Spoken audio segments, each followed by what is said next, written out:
do when I investigate, if it is a good investigation and there is nothing shady about it, it will take me a couple of days to get back to a normal sleep pattern. And you know, that could be anything. That could be adrenaline rush, that could be the excitement, that could be lack of sleep due to going over all the evidence. But when it is somewhere bad, and I do get followed home, you know, people experience post-investigation syndrome, I call it, PIS, in many different ways. But generally, it affects your sleep. And what people think are nightmares, sometimes really aren't. You're just in a different altered state. Sometimes, you know, people can meditate and calm themselves and have a direct benefit physically. Lower blood pressure and no more stress and peace of mind. And if you can induce a Zen state and have it affect you physically, well, something else can affect you physically as well. And sometimes my nightmares aren't nightmares. They're much more, and they're much worse.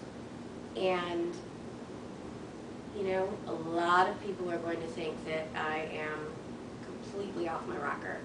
But when you wake up with physical manifestations of what happened as a direct result of what you just saw in your nightmare, you tend to believe that it wasn't a nightmare.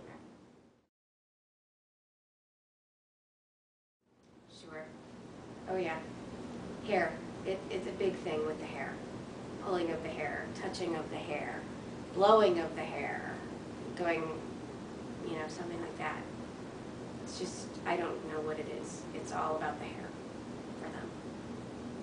That's the most common thing that happens to me on an investigation. I have a lot of gifts. A lot. And I do a lot of different things with people, for people, and I will never sit here and say, I'm this, I'm this, I'm this, I'm this. I can do A, B, C. I will never come right out and say that. I can do a lot of different things. Yeah, I love the witching hour. I love the, you know, dead time. The reason, you can capture any of this at any time of the day, night, when it's light out, when it's dark out. The reason we love to do it at night so much is because the energy is much different. It's a shift. It's a total calm. And that's really what you want. You can get anything you want during the day. You don't have to go to a graveyard. You do not have to stand over stones and bones. You just don't. You can get a recorder, set it in your house, and walk away. And you will be amazed at who says hello. However, I want to warn you, you have to live there. Don't do it if you don't want to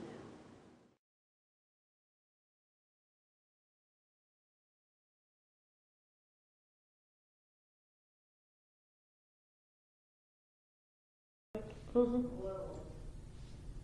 Who was that? Was that in there? Did you guys hear that? Mm-hmm. I thought it was a hello. I heard hello. I have never purposely attempted to contact spirits, because if I could do that, I'd love to talk to my grandmother and my grandfather, and I'd just love to call everybody up and say, hey, what's going on, you know? I think that would be the coolest thing in the world. But I have been able to channel situations at the time they've happened. I have been able to walk into facilities and I will get a visual and I will have a conversation with the entity that's there, such as a little boy, or you know, there was a facility in Beecher, Illinois that we love to go to, and I love to go in blind. I don't want to know anything about what's going on or who's captured what, and because it's all about trusting your instinct. So it was my second investigation there, And I knew there was a little boy that had died really young there, but I didn't know anything else about him. By the end of the night, I knew how old he was. I knew the color of his hair. I knew the haircut. I knew what was wrong with him mentally. I knew that he was emotionally sick. I knew that he was looking for his mother. It was extremely sad. And when I had relayed all the details to the owner of the building, he confirmed that was the exact description and scenario that the other mediums and psychics had when they came in.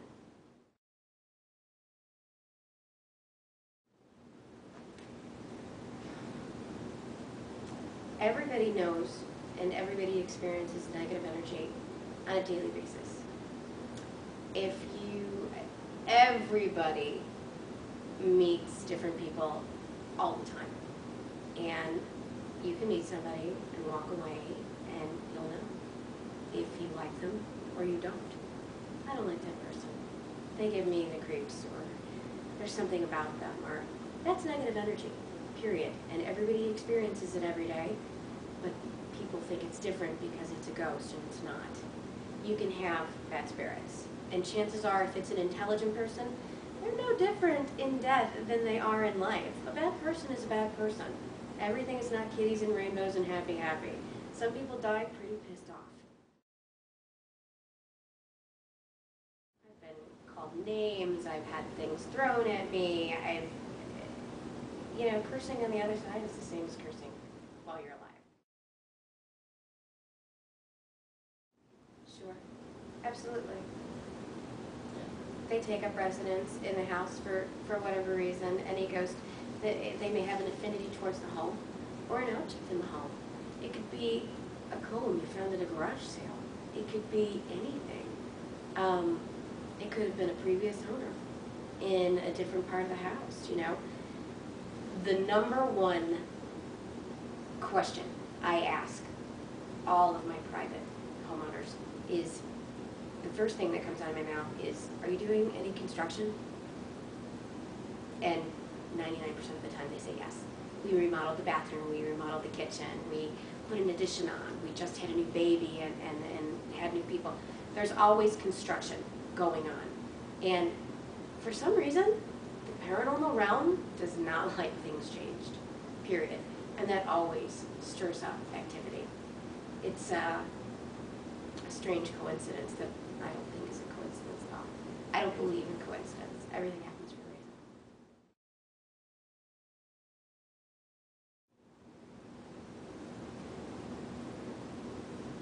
Yes. It was ugly. Just had to see it. And there was one other person there, and they saw it. There was a public investigation spot. And myself and a friend, my right-hand man at the time, in a different group 11 years ago, we had gone there, and there was a school that was blown up by the janitor. He killed his wife, burned his farm, mutilated his animals, and killed hundreds of school children. And the only thing left on the ground was the steeple from part of the facility, and that now stands as a memorial in the middle of the park. And when I had started to investigate the park, I realized that all the children were still there, and they were still terrified.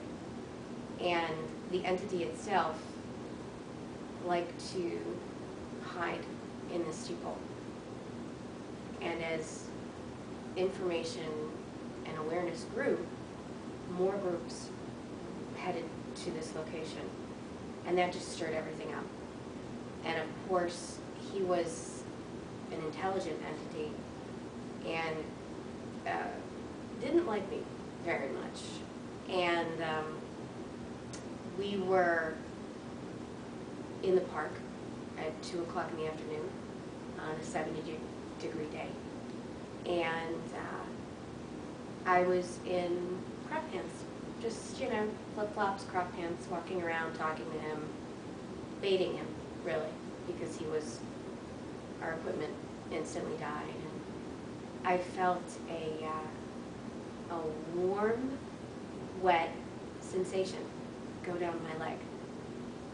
And it was very comparable to an animal lifting his leg on you. And it was quite funny, but at the time, I had said to my girlfriend, guess what just happened to me? And on our recorders, you know, we heard a very ominous laugh and good dog. That's what he had said, good dog. There was a streak about that long down my leg, and on the other side there was a streak of something else. And what that was,